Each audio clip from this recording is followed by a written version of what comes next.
And I want to close the Department of Education and move education back to the states where it belongs and where parents have total control of their children's lives.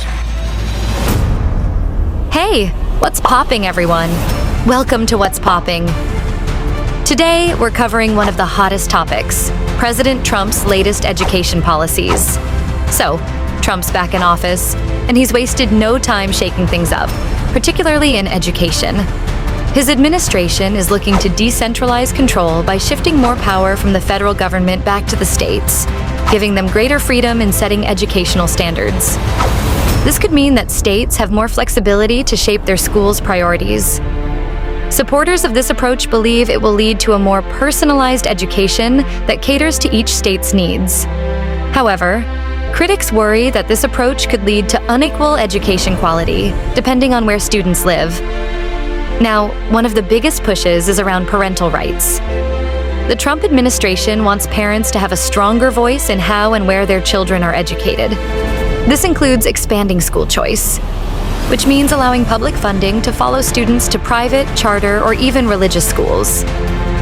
Advocates see this as a win for families wanting alternatives, but there are concerns that it could take essential funding away from public schools and deepen education disparities. Another major change? The administration is tackling what they see as woke or critical approaches to teaching. Trump's team has suggested re-evaluating the curriculum, particularly subjects that cover controversial social and historical issues. The goal here seems to be a focus on traditional values, but it's also sparked debates over censorship and educational freedom. What about civil rights? This administration has signaled a rollback on some of the protections for marginalized groups that were introduced under Biden. Experts believe that Trump's changes could mean fewer federal protections for LGBTQ+ students and a more relaxed approach to addressing discrimination in schools. For some, this is a step toward removing politics from education, while others feel it leaves vulnerable students without essential support.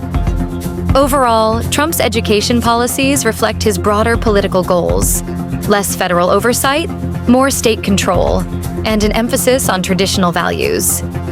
It's a direction that's dividing opinions across the country, and only time will tell how these changes will shape the future of American education. So, what do you think about Trump's latest moves in education? Here's what someone said.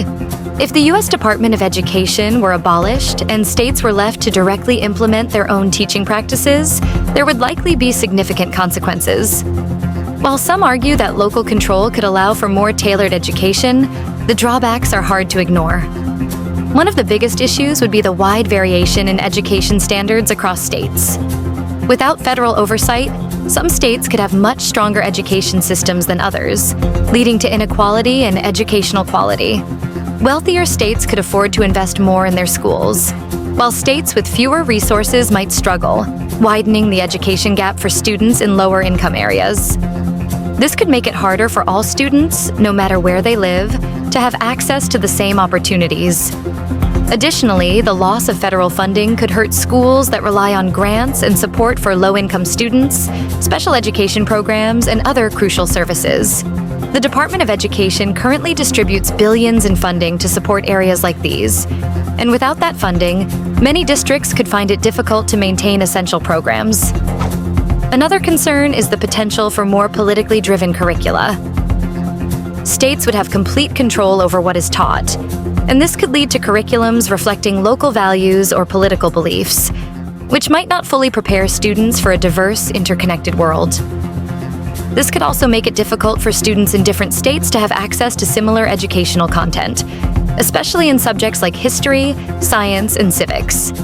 The loss of federal oversight could also lead to a rise in discrimination or unequal access to educational opportunities.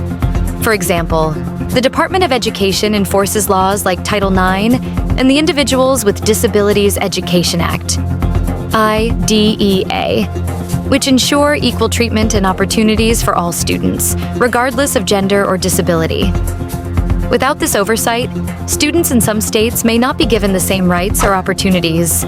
Finally, eliminating the Department of Education could make it harder to track nationwide trends in education or address issues like achievement gaps. The department collects and reports data on student performance, helping to identify and tackle systemic problems. Without this central source of information, states might struggle to address issues that affect students nationwide. Let's get the conversation going in the comments below. And don't forget to subscribe to What's Popping for the latest news and updates. Thanks for watching and stay informed.